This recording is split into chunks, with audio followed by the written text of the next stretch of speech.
go.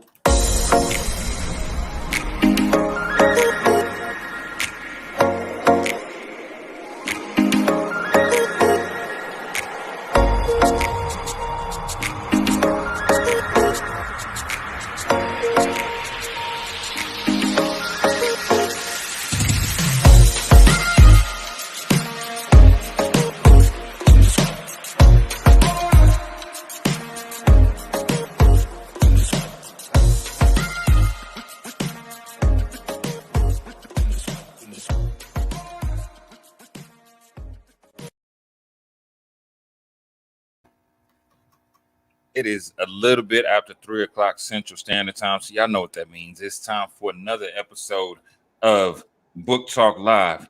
Today I'm joined by another phenomenal guest, one of my brothers.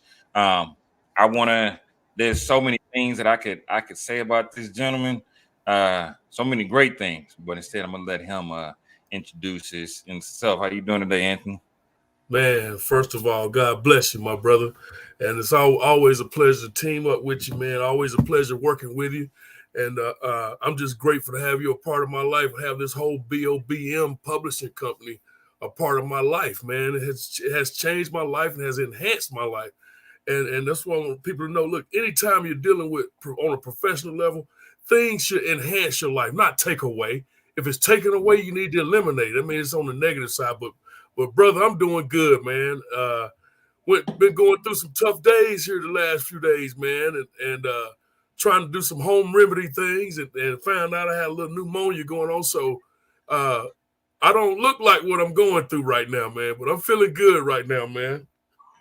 Yeah, absolutely, man. Hey, we definitely sending those prayers up for you. Because we know it's tough. Now, one of the things I want you to do is kind of let people know who you are. Tell them a little bit of your story. What's the Anthony McCauley, two-time Amazon #1 best-selling author story? Ooh, man, do we have enough time to do that? We got time. We got time. I'm just saying, but anyway, man.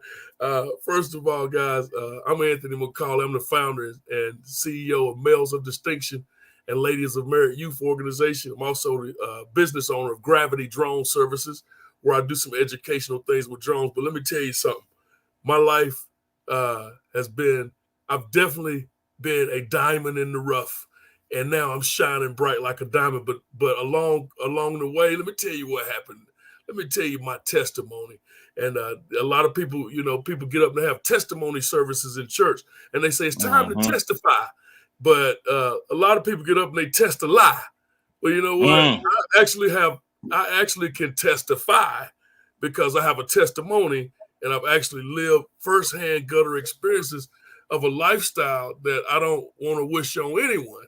So I grew up in Thomasville, North Carolina, and you'll read all about me on my platforms. But I grew up in Thomasville, North Carolina. Thomasville is the furniture capital. Thomasville Furniture. We have a big chair in the middle of our city. But unfortunately, some of those jobs and things that raised my family back in the day have moved away. And we have all these empty shell buildings right now in our hometown just sitting. And I think about the largest thing we got now is a Walmart. But anyway, some of those things, my family, my extended family, and all my friends, our families were raised off of the furniture industry. So I'm grateful for that and how I was raised. And I'm the oldest of 3 children. I got my sister Lisa, my brother Lamont, LJ, Jeremiah, who's also an author. And we do some great things. But inside of that, both my parents were in the home. Dad was disciplinarian. He didn't play with me. He taught me some things. And there were times when I would think that my father, I didn't know. At times, I'm like, is he really my father? And I'm like, why does he treat me like that? But what he was doing, he knew what he was doing at that time. He was raising a family.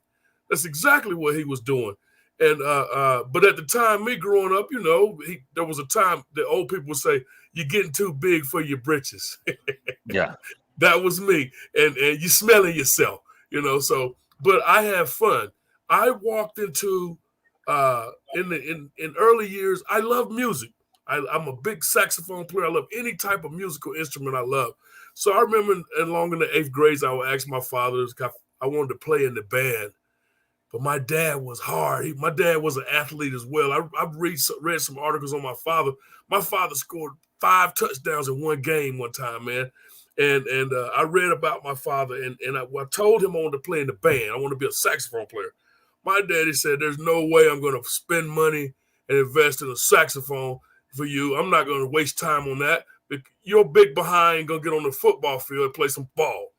At that time, I didn't want to get hit. I didn't want to play football. I didn't want to do none of that. I wanted to play music. And that was just my thing. But the stigma or whatever was that only thing that was played in the band was boys didn't play in the band. That was something for sissies.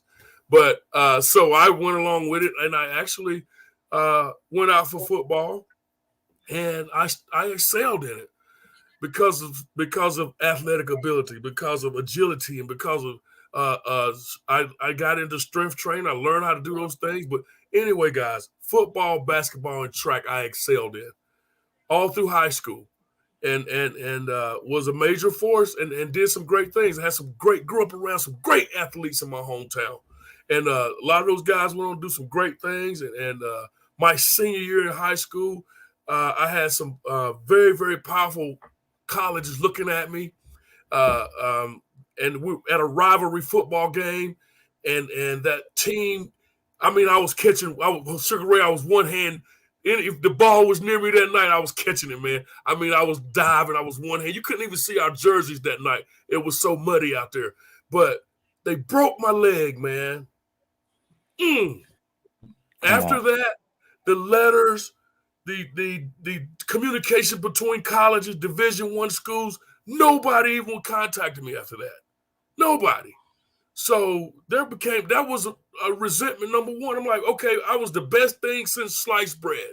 You know, I was on my way doing some great things and even had opportunities and chances to even go on a basketball scholarship. As a matter of fact, I went to Appalachian State University to a basketball camp, and they told me, don't play football this year.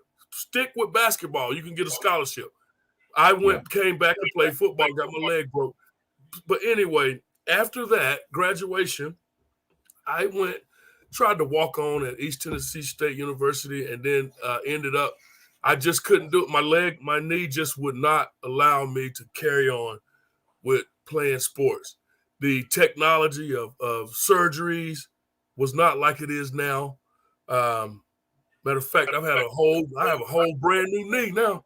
I've had 6 knee operations with orthoscopic and dealing with some arthritic things, but I've had a total knee replacement and dealt with those things. But in between that, my father told me, you got to come back home. If you're on a grant, you're not on a scholarship, I can't afford the out-of-state tuition. You got to come home.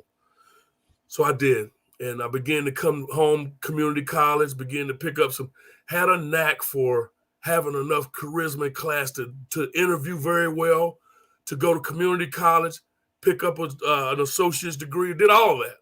In between that time, I got a taste of partying, marijuana lifestyle, just being a party animal. But it was painted up beautiful because I have fun, man. I'm telling you, sin is fun, guys. Don't get it twisted. Okay, it's painted up beautiful. I always refer to, and I shouldn't do this as a lady, because sin is, she likes her carpets clean, she's dressed up, and she's beautiful, and she made me feel good, you know. And that was my party thing. That was my facade, man, of running the streets. But in the 1980s, guys, I witnessed a influx and a flood of a drug called crack cocaine. It took over mainly the black communities. And what happened was, when it took over the black communities, they had all these stiff penalties that they put among people that were using and selling. So I found myself seeing that, man, I can make some money. I mean, a lot of money. And that's what I started doing. I started running, getting in with some good, well, I say good people, but that was all part of the I lifestyle mean, of what I was dealing with, but those people were, I needed them to get to the next level. So here I am mm-hmm. running, I'm working, I'm working good jobs. I'm talking good jobs where you move up like UPS, and then I got my CDLs. I'm doing all kinds of things, making a living, and staying with my mom and dad, but having a Dr. Jekyll, Mr. Hyde type thing going on, and eventually transitioning into my own way of living in my own apartments and those type of things. Well, as I'm running around, doing my thing, making money, pocketing money, banking, doing what I need to do, and I'm the man. I have money in my pocket, making ends meet, until I had and I can't take the blame for it. I have a great friend of mine. I'm gonna keep his anonymity in check as well, but we still great friends to the day. Yeah. He was one of my customers, and I protected him from a lot of stuff. But this one particular time, I had to make a delivery to him, and I stayed too long. Mm. I stayed too long. I sat down with him, and the next thing you know, guys, I was getting high off my own supply. Okay. And after that, it was the very first time that I tried crack cocaine. My body and everything about my brain took a shift, like I had just awakened a sleeping giant. And at the moment, it seemed like, okay, I like this. And the fun. It affected everybody different. The more and more years I went by, I seen how it will affect people differently. I was always the party animal. I can go days and days and party, but there were times when it would stop me dead in my tracks and have that paranoia, like somebody's after me. I'm peeping out the curtains. All those paranoia things that come along with it. The stereotypical name of anybody when somebody like me who's using that type of drug is called a crackhead. Okay. Mm-hmm. I walked in that, and I don't have no regrets, guys. Okay. I'm telling you my testimony. Okay. I don't know why God chose that to be my testimony, but I know one thing: I was built for it, because I'm still sitting here throughout that whole time period. There were 2 overdoses. There was a lost marriage. I exhausted my first wife, and I don't blame her for getting the hell on. Mm. Yes. Yeah, man. And because anytime a man calls himself a man, he's supposed to be taking care of a household and babies, and you leave on a Friday when you get paid, and that woman don't see you till maybe the next week or the next 2 weeks. Nah, that ain't no man. Yeah, that's not fair. You're not providing for your family. And I was raised better than that. But I want to say, at those times, now, ladies and gentlemen, I'm just touching the surface of this thing, okay? And there comes a time, a point in your life where I'm on the other side of it now. I'm the change. I'm the change right now, okay? My hands are clean right now, okay? And I made amends with my 2 beautiful daughters. I made amends with my ex-wife. They are a major part of my life. They are. I still take care of them. I still go by and see them, and we communicate on levels of being adults. Especially me and my ex-wife, because we got 2 things in common. We got those 2 daughters in common, even though they're 25 and 23-year-old. Shout out to my daughters, Tamaria, Macy McCauley, and Marissa Lynn McCauley. Shout out to you. And shout out to you too, Sylvia, the mother of my children. Shout out to you guys. I'm grateful. I'm grateful to be where I'm at right now, so you guys can see me. My daughters smile when they're around their father, man. So, and that's a major thing. But guys, I've just touched the surface of what my substance use was. It was all about crack cocaine. And I know firsthand. Now, I've tried heroin. Yeah, I've tried it. Didn't like it. I've Yeah. tried other drugs, and I've been around people that would shoot cocaine. Tried that as well. Didn't like it. No. But my thing was, they got some street terms on the for how I did but I'm not going to repeat that, because I'm not going to put that out there like that. But just know that I used to smoke crack cocaine out of a glass pipe. Okay. And that's Yeah. as raw as I can give it to you, ladies and gentlemen. That's as raw as I can give it to you. But inside of it, it will take you on levels where you don't need to be. It'll tell you not to eat. It'll consume your mind. It becomes a brain disease. It's a medically diagnosed brain disease that I didn't know about. Okay, but people say, why come you can't just quit? Some people I know have quit cold turkey. I couldn't. My body loved it too much. You got something. Listen to me. Inside of your body, you have been given naturally everything you need: dopamine, serotonin, endorphins. All those things have been given to you naturally when you were born as a child. Anytime you introduce something into it of different, you take your mind into a space of oblivion. Okay, so Yeah. Listen. There's a lot to unpack with Anthony's story, and as you can see, it's not just this ain't just something that he's barely talking about. We're going deep today into Anthony McCauley's story, but before we do that, we're about to take us a quick commercial break. We'll be right back in about 2 and 2. Everybody has a story, and so do you. We know that you've been through life, been through heartaches, been through pain, been through depression.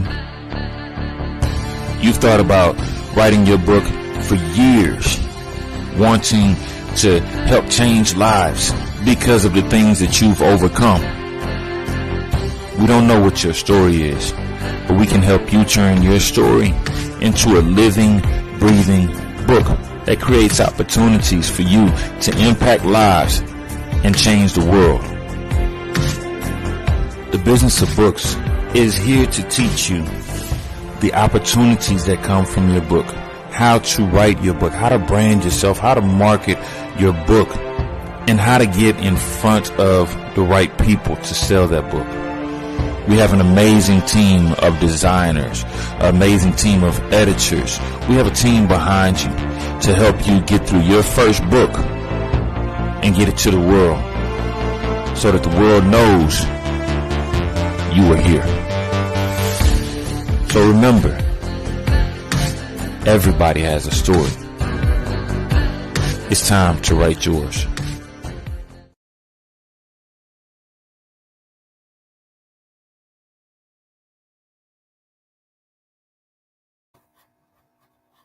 Yes, sir. We are back here on Book Talk Live with Mr. Anthony McCauley, two-time Amazon #1 best-selling author, and we're talking about his story of triumph, recovery from addiction.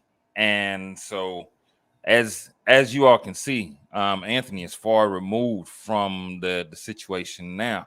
And when I say far removed from that addiction, but he still has his hands on the people that are part of this. So I want to talk about some of the things that you did that helped you to overcome, to recover, and then I want to talk about some of the things that you're doing in the community these days. So what were some of those things that helped you to recover, to walk away?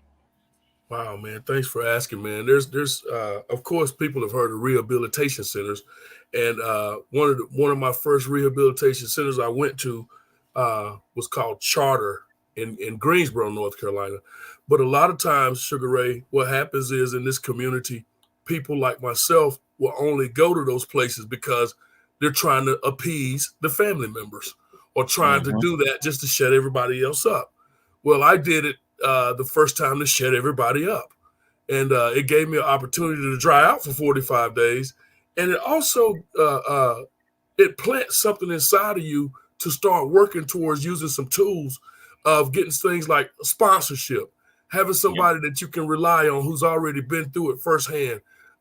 Inside of the support groups of Narcotics Anonymous and Alcoholics Anonymous, those type of things. I have used those support systems, still to the day will utilize those support systems, but it has to become, I noticed, because it could be a revolving door of going from rehab to rehab. But it comes to a point where in my recovery, I had to break down and recognize that I had to do it for myself. I can make all the suggestions I can make all day long, every day. But until that person's mind, until they have reached a rock bottom and had a moment of clarity and really want to help, that's when they say when the student is ready, the teacher will appear. Yeah, absolutely. Absolutely. Listen, man, and you touched on it really quick. You said the first time you went just to shut people up, right? Yes. Now, during that first time, how well did it work? Because you were doing it not for yourself, you were doing it more so as a kind of out of a selfish. It sounds like it was like, man, just leave me alone type of deal. How did that work out? Oh man, that's a great question. It did work out, and it worked out so well that I went a few years without doing anything, and I would utilize those things. And you get out once your body, if you give yourself a break for 30 days, a solid 30 days, and then after that 30 days, start working those tools and utilizing those tools of recovery, you can make it. You can make it. But once you get that 30 days, what happened to me was immediately. Not immediately. It did work, Sugar Ray. It worked. It worked well until you get cocky and say, you know what, man, I got this, man. I don't need. I'm gonna skip a meeting today. You know, I'm not gonna call. I ain't gonna call my sponsor today. I'm good, and I'm gonna go get me just one to knock the edge off. No such thing, man. No such thing as I'm just gonna go do one. Then you find yourself. Once you've done that, it's called a relapse. Yeah. You have relapsed. Yeah, absolutely, man. And it's not just with the situation that you were going through, but like you said, but you said you relapsed, man. And the reason I'm bringing this up is because, you know, obviously I'm in the Black community, and our community has been hit hard, especially back in the 80s and 90s. There were a lot more situations like this where people were addicted, because it seems like that was, you know, we won't go into all the CIA government and all that stuff that happened back in the day, but there was a root cause. And so you said that initially it worked. Then you got cocky. You got away from the sponsor. You got away from the village. Who was it that kind of brought you back? What was it that brought you back to rehab to help you continue on this journey to growth and cleanliness? Wow, man. I was always kind of selfish, man. And but you get in your head and you think that it's everybody else's fault but yours. You know, I'm gonna blame it on Sugar Ray. Sugar Ray don't know me. You know what? It ain't my fault. He don't know me like that. It's his fault. He don't know what he talking about. So it was the blame was put on everybody else. But I knew, because I was smart enough to know better and know that at any time that help was always available to me. I didn't have not one. I didn't deal with one specific person help, because even through sponsorship, you will find that you got sponsors that may not be compatible with you. So you find a temporary sponsor, someone temporary to help you. But that person, temporary sponsor, told me one time that I spoke too well. They told me that my ego was too big and I was edging out God. You know what I told him? You can kick rocks, man. You don't know me like that. So then I'm like, okay, you're gonna tell me because I have a great speaking voice and that I'm different and I'm trying to. No, that's not the case. God gave this to me, man. And it just so happened I didn't have no self-esteem when I was on the street. Now that I'm rebuilding my life, I'm able to bring those things out. So yes, I speak well. That's who I am. So he didn't work out for me. And come to find that person still watches me to the day. but I had to break the ice with him and say, look, man, I am who I am, man. You are who you are, you know? So if it don't work out that way, then you keep it moving. But I was smart enough to know that at any time I can go get the help I needed. I played on the fact that, no, I didn't play on it. It had me consumed. The drug had me consumed where I couldn't have a break, man, because I wanted to stay high. Yeah. You know, even when I wasn't high, there was enough in me that kept me high. You know, if that makes sense, it's called residual. Yeah. Residue. You know, and being around other people that's coming through the skin with Sugar Ray, I was always smart enough to know that there were resources available to me anytime I needed. I knew that. Yeah. I knew that. But to utilize them and to implement them, you got to man up. You got to man up and go do it. Yeah, that's big. And I'm so happy that you did man up, because as a result of you manning up, now you are one of those people in the community that's actually helping others through their struggles, through their situations with just that, Males of Distinction, your organization where you actually do some great work in the community. Tell us a little bit more about Males of Distinction and how you're in the community now. So from community, we're gonna call it community dropout, to helping others achieve greatness. Wow, man. Males of Distinction, those young men I deal with are between the ages of 8 and 17 years old. I had a group of boys that I had been with since the 6th grade who are now 10th and 11th graders. And I run into them in the community, and they are so, man, it makes me feel good. They're telling me things I told them in the 6th grade. And I can remember in the community setting, having them in the 6th grade, and I was always having them in a structured environment, and I didn't think they were getting it. But, man, they repeating things back to me now that I taught them about growth mindset versus a fixed mindset, about integrity, about doing the right thing when nobody's looking, you know. So I taught them some things, but right now with the pandemic, Males of Distinction, I have not had any direct connections with my boys besides the fact that I call them and they call me.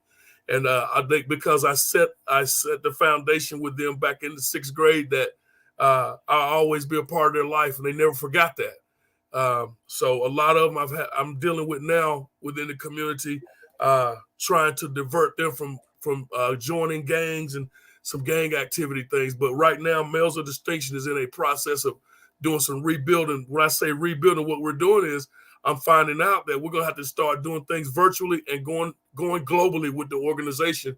And I'm going to, Males of Distinction will be a licensed program.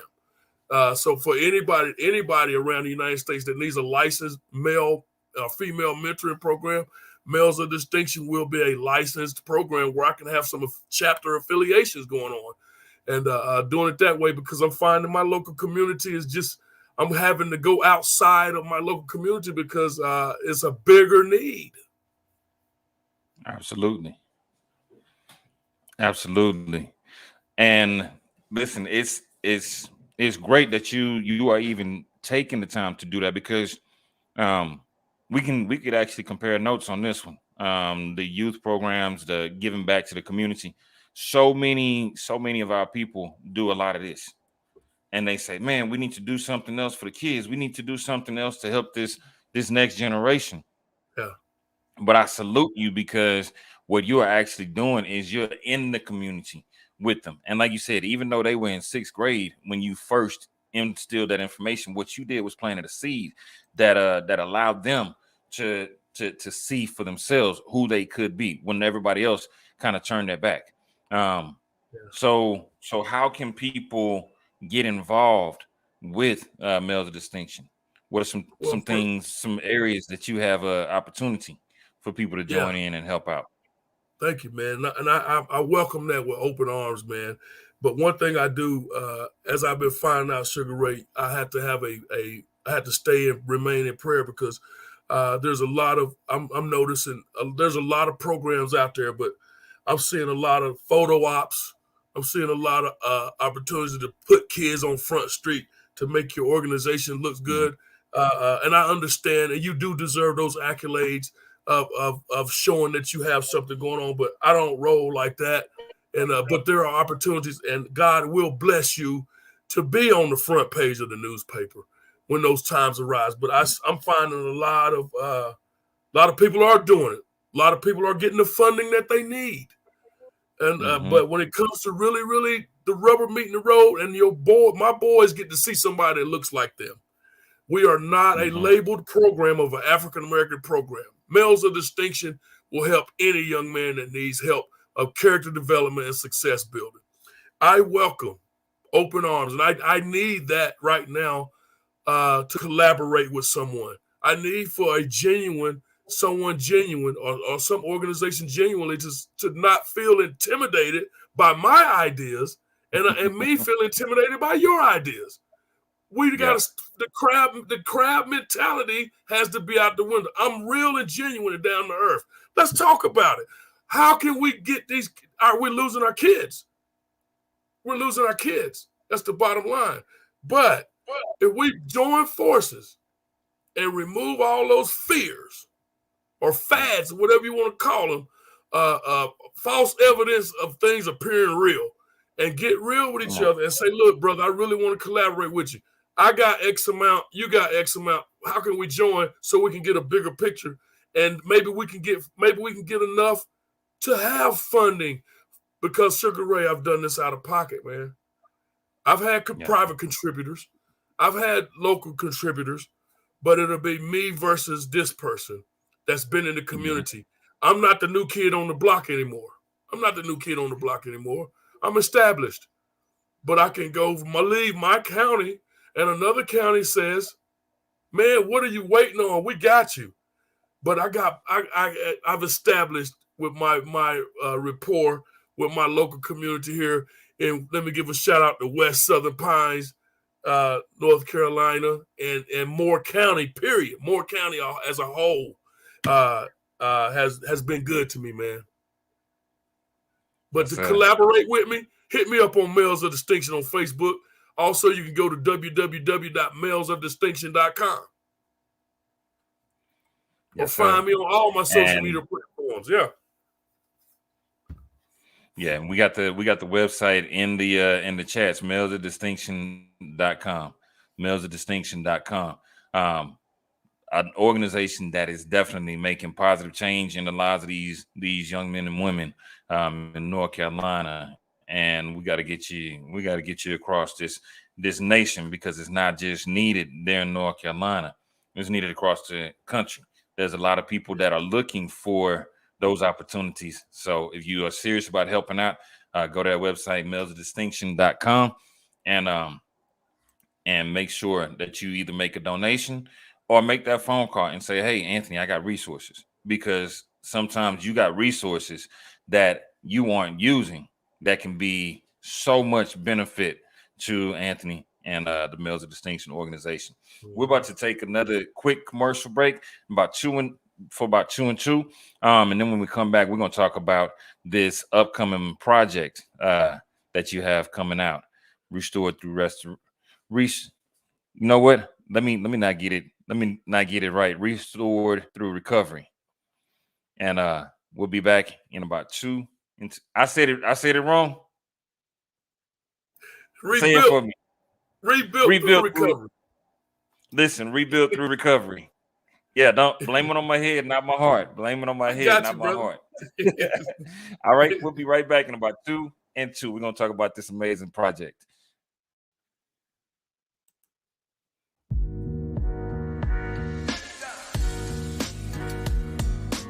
Hey, what's up? This is Deuce Malone, and I have to tell you, the Business of Books Mastermind changed my life. I've been trying to write a book for a long time.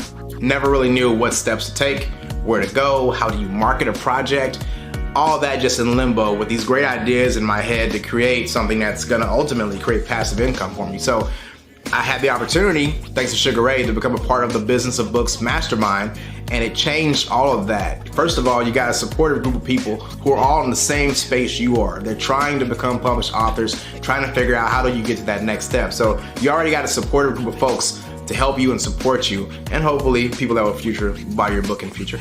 but then Sugar Ray Destin and his team, they break down everything for you. Like, I never knew about lead pages or where to go for author groups and that kind of a thing, but all that's in the program. So if you're thinking about writing a book, you're thinking about becoming an author, I seriously suggest you look into the Business of Books Mastermind, because it's going to help you get closer to achieving that ultimate goal. Sugar Ray Destin is definitely a pro, very professional. His network of people even are some of the best in the business that can help guide you. When he's not the expert, he'll bring in someone else to help guide you along the way, and all those people, their network just opens up to you as well. So this, over the past few months, this has definitely been life-changing, and it's got me closer to my goal, and by the end of the year, I should be a published author. So that's my take. Don't wait. Join the Business of Books Mastermind today.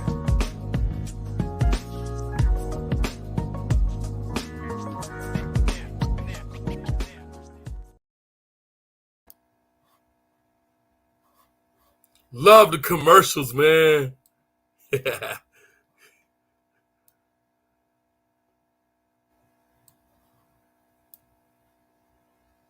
You're muted, man. There we go.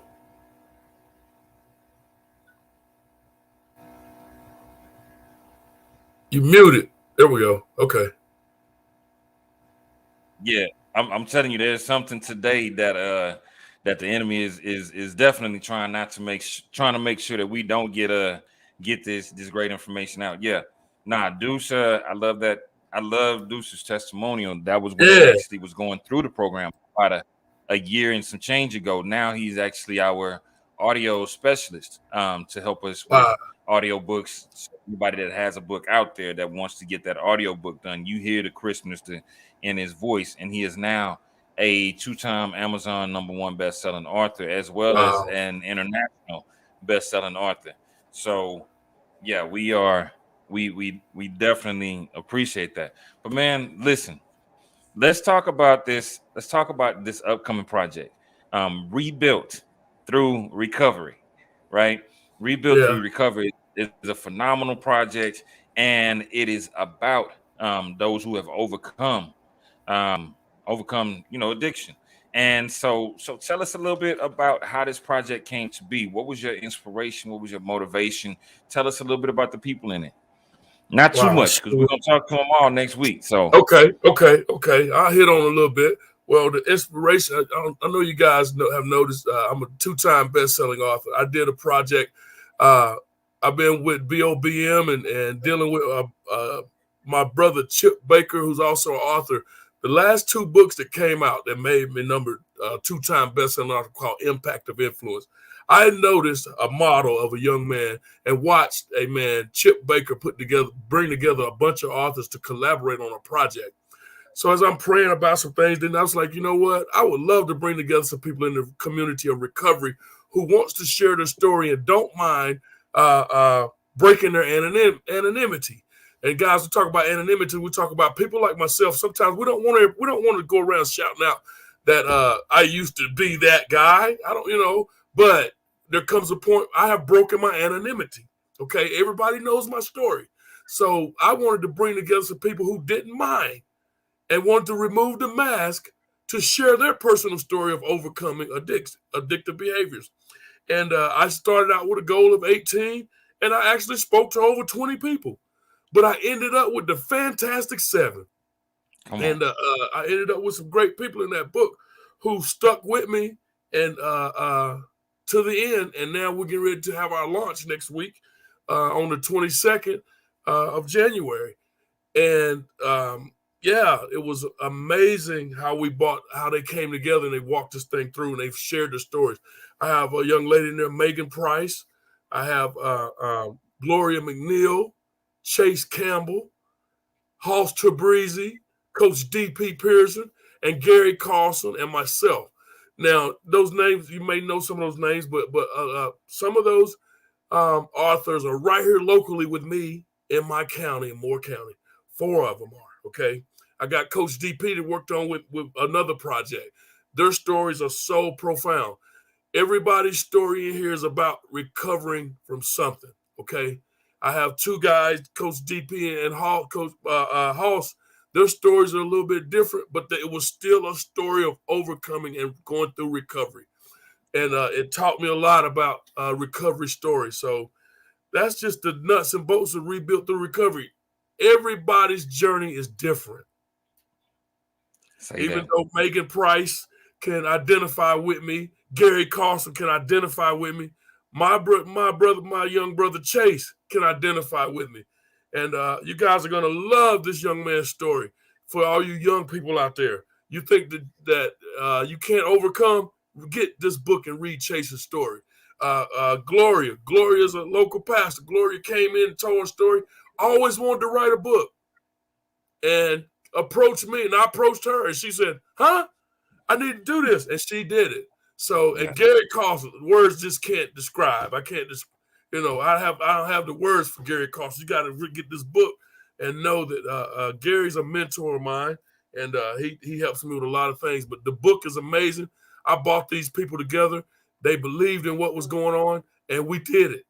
And we got with BOBM, and this thing is getting ready to come full circle. It's already full circle because those authors are getting their books right now. Yeah. Listen, hey, and it's been a pleasure to bring this book to reality. Because I remember when you first reached out, Chip said, "Hey, man, Anthony has a powerful book he wants to get done." We talked, and once you started working on it, you said, "Man, they saying no," and I said, "Keep going," because here's one thing I know about.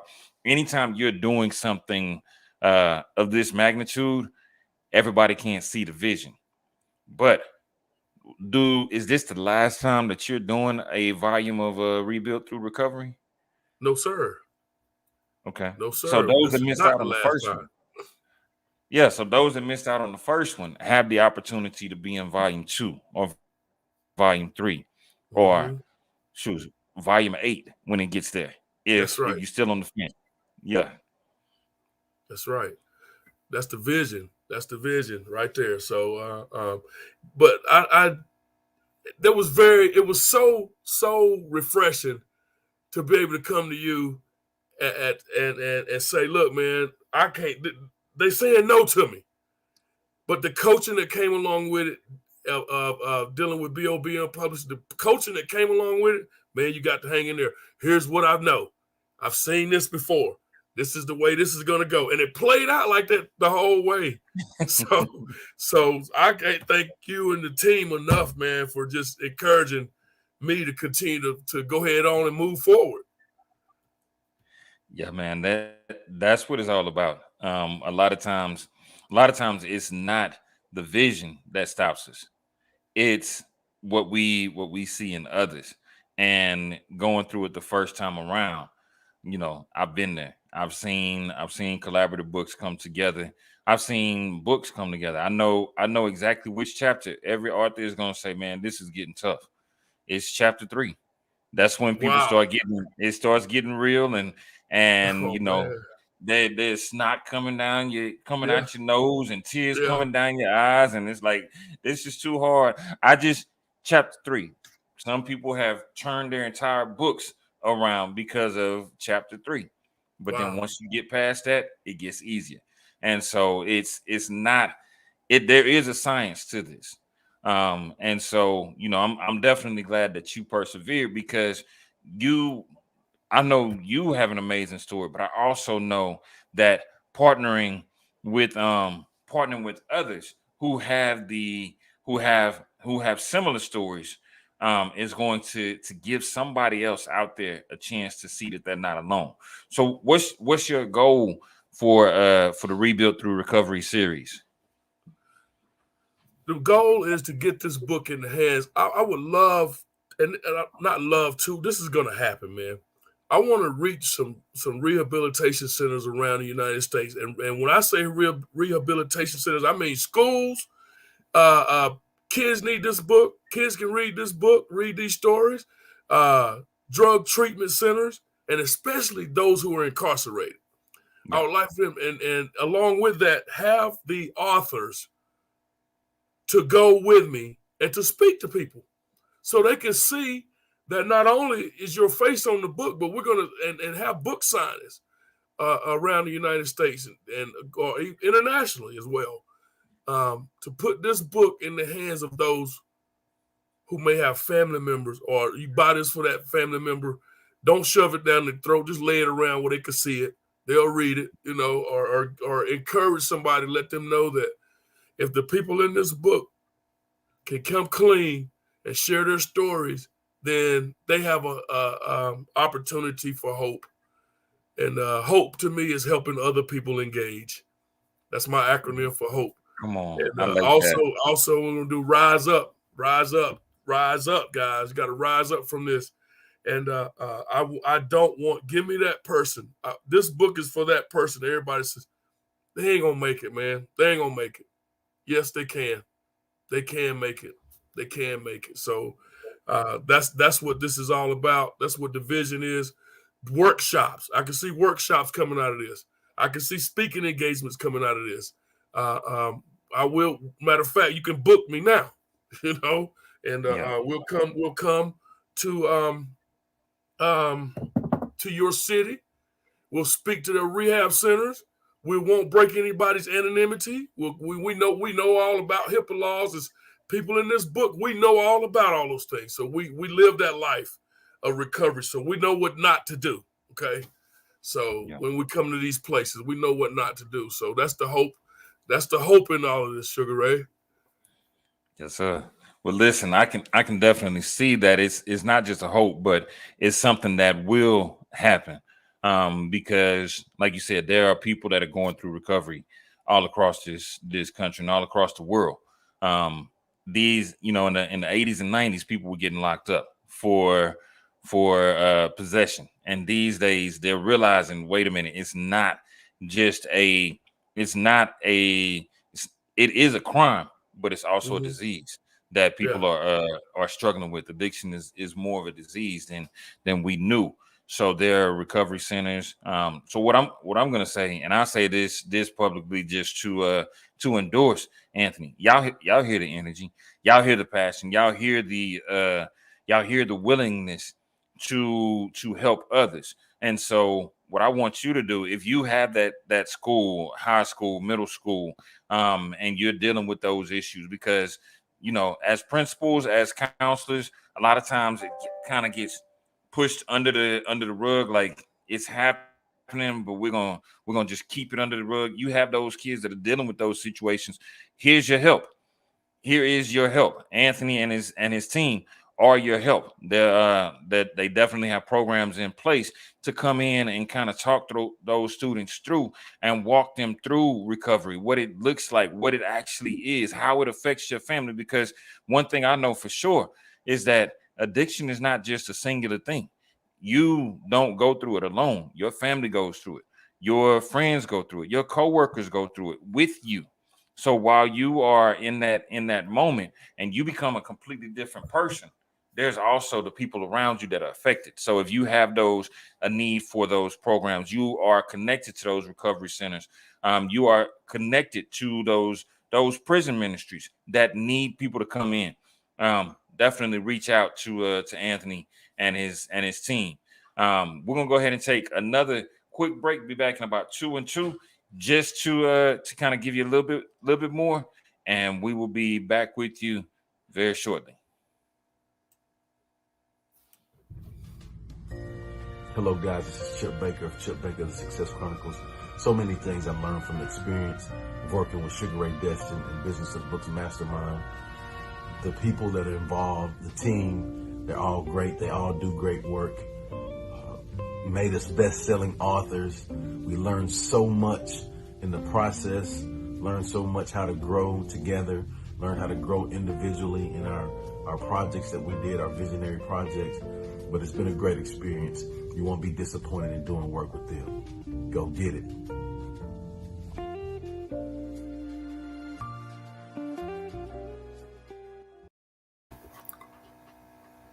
Yeah, we were just talking about him, Chip Baker. Chip Baker, author of the Success Chronicles. And so Anthony, we are we are in the home stretch of this. You know, we talked a little bit about your story, how, you know, you started off and wanted to be in band, but it went away from band to you got involved in sports, was heavily recruited, had some issues, and then found was you found sin, you found drugs, and went through the recovery process. And now not only do you have the organization Meals of Distinction, but you also speak across the nation at different organizations, different programs, and now you're bringing others with you.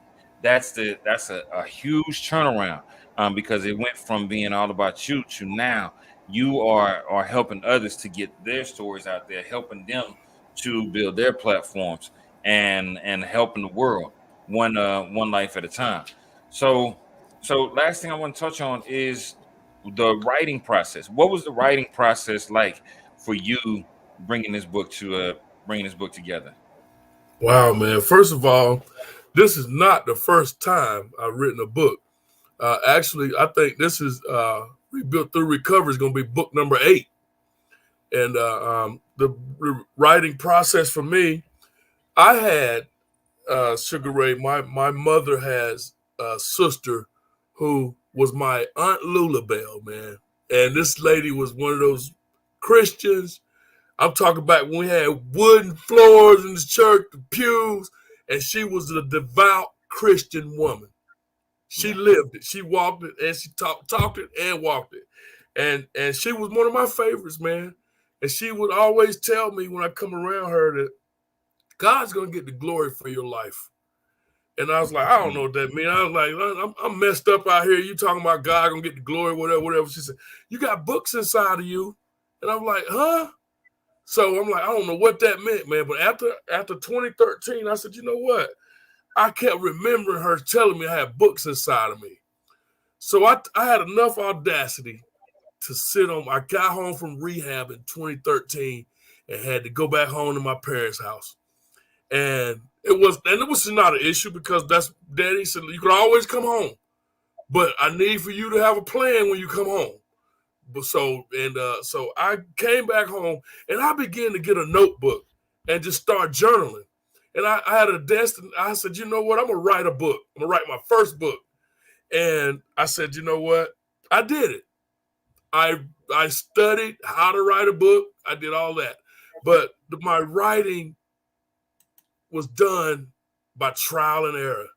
Now I built that from a big old 8.5 by 11 book that I didn't know how to work margins. I didn't know how to do commas. I didn't know how to edit no book. I did all that up until now, getting ready to do my 8th book, and I'm working with BOBM Publishing.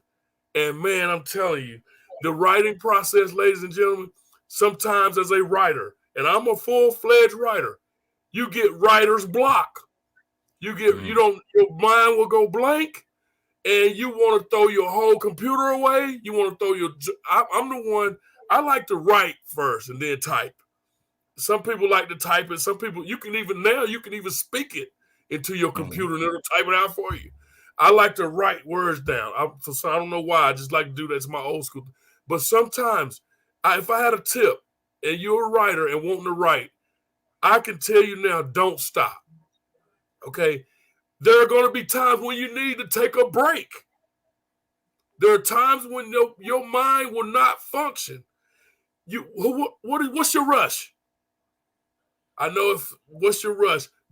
Have a plan. Set down certain times when you want to write. My goal was always 3 pages a day and put it up. Sometimes when I got into writing 3 pages, it would turn into 6 pages, but I always stopped at 3 pages. I always made myself stop at 3 pages a day if I started to do that. But my end goal, when I wanted to finish, I had a goal for when I wanted to finish. But just know, your book can come full circle. You can get a copy in your hand. And it's a great feeling when you see your name and your face and your bio on a book and people are actually purchasing that book from you. I'm doing this for a reason. I love educating others. I love telling my story. Now, the book, Rebuilt Through Recovery, all of my books are motivational inspirational books. Kids can read these books, okay? And as a writer, I want to encourage you, get with someone, I promote, I'm biased, y'all. It's BOBM Publishing all the way for me. I'm biased to that. And there's a team there that will help you and all those other things. Now, look, you got to recognize something too. Sometimes you got to invest in yourself, okay? And when I say invest in yourself, it's going to take some financial things to invest in yourself. But the return on investment is priceless. Yeah, absolutely.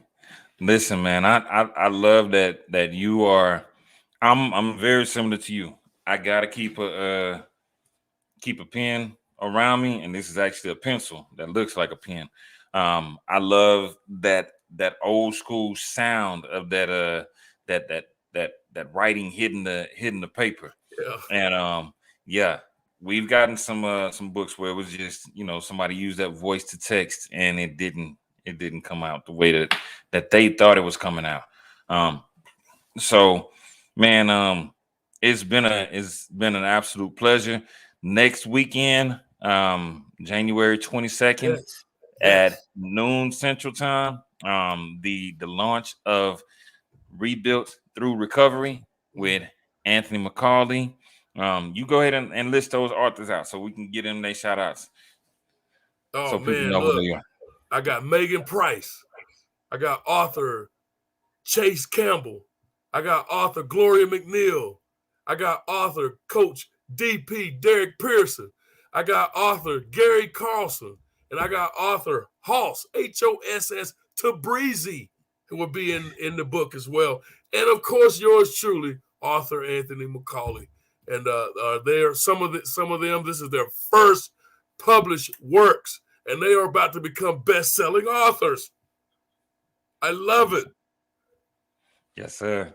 Listen, next Saturday, 12 o'clock Central, 1 o'clock Eastern, we're doing the launch.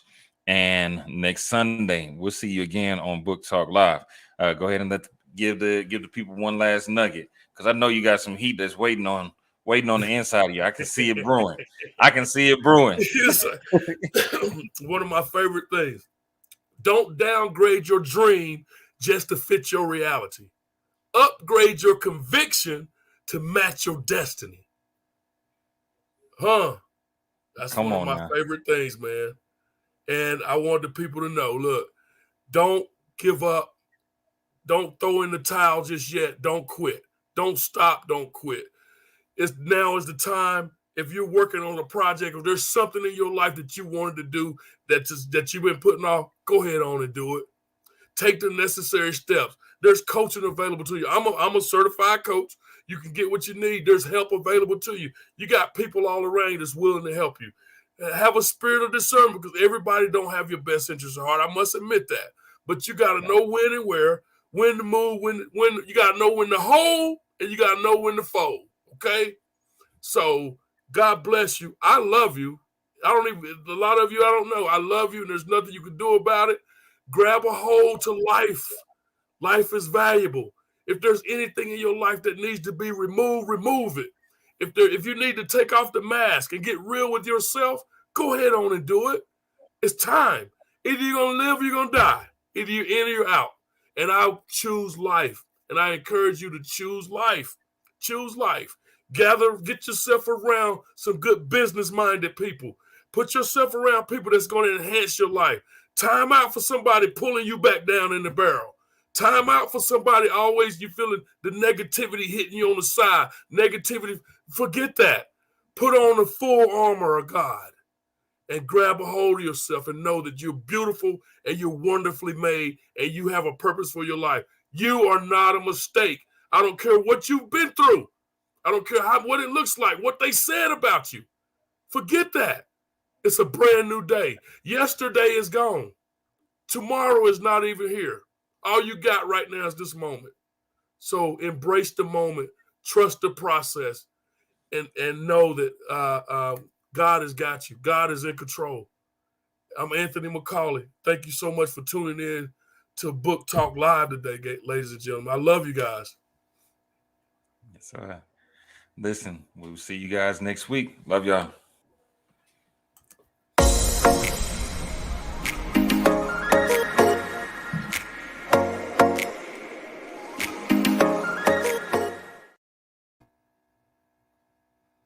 Man, how was it? Oh, we still live.